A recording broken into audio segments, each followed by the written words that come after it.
So in the latest evolution of California politicians hating the Second Amendment, recently yesterday, April 13, 2020, Miguel Santiago, Assembly member Miguel Santiago, sent a letter to Gavin Newsom. And this letter to Gavin Newsom essentially requests that Gavin Newsom shut down and suspend the sales of firearms and ammunition to the citizens of California. However, there is a caveat with that. The letter essentially reads that he's requesting that Gavin Newsom stop the sale of firearms and ammunition to normal citizens of California, but that they do not suspend the sale of firearms and ammunition to police officers and law enforcement. So I'll actually put a link down in the details if you want to read the letter for yourself. I'll just read the letter to you guys real quick in case you don't want to read the letter yourself. So it essentially says, "Dear Governor Newsom, thank you for the work that you and your administration have been doing to face down the COVID-19 pandemic. I'm writing today to urge you to enact a statewide suspension of firearm and ammunition sales, with an exception for law enforcement and authorized peace officers." So essentially what he's saying is,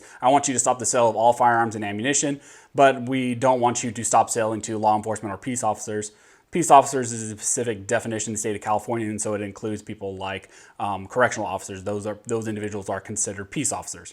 He goes on to write, "COVID-19 has incited a wave of panic across the nation. We see this panic buying of household items, cleaning supplies, personal protective gear, and now firearms and ammunition. Firearm and ammunition sales have surged exponentially in the last 30 days, with some retailers claiming an increase of 70% in the 11 days following Italy's reported outbreak of COVID-19 cases. While personal safety is extremely important during these challenging times, so is public safety. According to the Department of Justice, approximately 22,424 firearms are still in the hands of prohibited persons in California. Public safety amidst a public health crisis must continue to be our shared priority." So here this assembly member is essentially saying, since COVID-19 and the fear of the virus have gone around, there's been a lot of people buying firearms, a lot of people buying ammunition, which we know that is true. That's a true statement. No one's really disputing that. And it's also true that people are panic buying toilet paper, hand sanitizer, a lot of random items from stores also out of fear and panic. There's a lot of panic buying going on, and it's not exclusive to just firearms and ammunition. The only difference is some of these items are protected expressly by the Constitution, those being firearms and ammunition. Of course, the Assembly member here expressly leaves out the fact that these items that he is emphasizing here are actually protected by the Constitution of the United States. I also find it interesting this 22,424 individuals reported to have their hands on firearms even though that they are prohibited persons. This really has nothing to do with the individuals right now who are lawfully purchasing firearm ammunition. These individuals right now who are buying firearms are going through the background checks, even though the background checks are delayed right now up to 30 days. These individuals are going through those background checks and they are lawfully purchasing those firearms and ammunition. These 22,424 firearms in the hands of prohibited persons don't qualify and don't fall under the category of people who are purchasing firearms right now. These 22,424 people aren't supposed to have firearms or ammunition anyways if they're prohibited persons. So I'm not sure why that number is here in this letter. Really what I think happened is he went to some staffer and said, "Hey, I need a statistic on firearms and ammunition. Find me one," something that seems shocking and really punches up this letter. I think that's probably what happened here. It's just a random statistic that they threw in that they thought would shock people. The letter goes on to say, "Adding more firearms to our current state of affairs perpetuates the cycle of public panic and impulsive action. An increase of population of firearms in our state not only poses a greater risk to children and families who are largely confined to their homes, but also to our communities facing racially motivated or otherwise targeted hate." Again, I think he's just throwing some more language in here to try to punch up the letter saying, oh, it's going to create a higher risk of casualties to children in homes because it's always easy to try to pull on heartstrings saying it adds a higher risk to children. And then he throws in another talking point saying that there might be a rise in racially motivated crimes. And my assumption is what he's talking about is crimes against individuals of Asian descent or Asian nationalities. Although he fails to leave out any reported cases or any reported instances of the rise in racially motivated crimes. In fact, what we're seeing a lot now and hearing a lot right now is actually reported crimes are down because a lot of people are self-isolating and things of that nature. I think it's funny. I think it's pretty clear that they're just throwing in random things that will pull at the heartstring. He throws in the random statistic to try to punch up the letter, and then he goes in to throw in,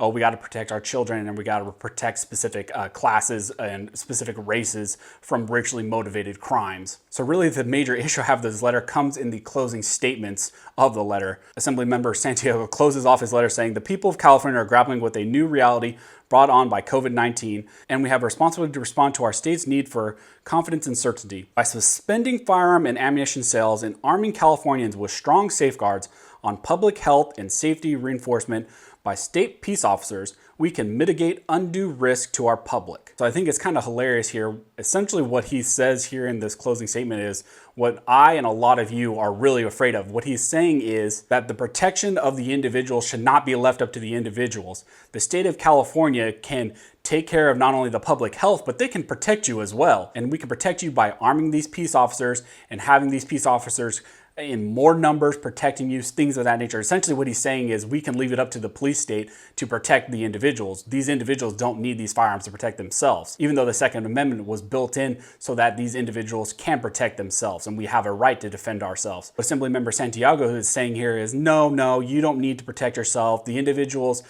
don't have a right to protect themselves. They don't need to be concerned about that. The police state will take care of you. Don't worry about it. We'll protect you. We won't do anything bad.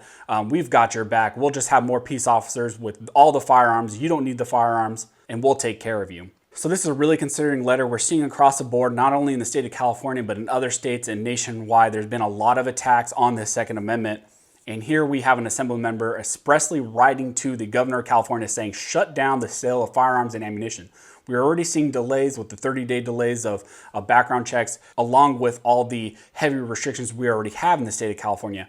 But now Assemblymember Santiago is writing to the governor saying, shut it all down.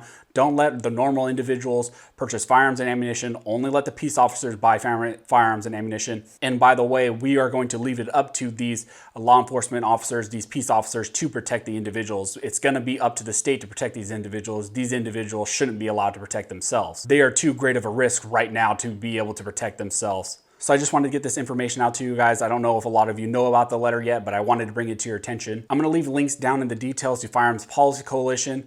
They actually have a way that you can write to not only Miguel Santiago, but also to Gavin Newsom, letting them know that you do not want this. I also always recommend that you contact your local representatives and let them know that you do not support anything like this. I'll keep you guys updated if there's any movement specifically on this where Gavin Newsom actually takes the letter and says, yeah, we're going to go ahead and shut down firearm sales and ammunition sales. I will keep you guys updated on that. If you want to support the channel, the best way you can do that always is to join the Patreon, and I'll put a link down in the details to my Patreon page. Also, using the various affiliate links down in the details also supports the channel. So as always, thank you guys for watching. Don't forget to like and subscribe. And never forget, a nation that draws a great distinction between its scholars and its warriors will have its laws written by cowards and its wars fought by fools.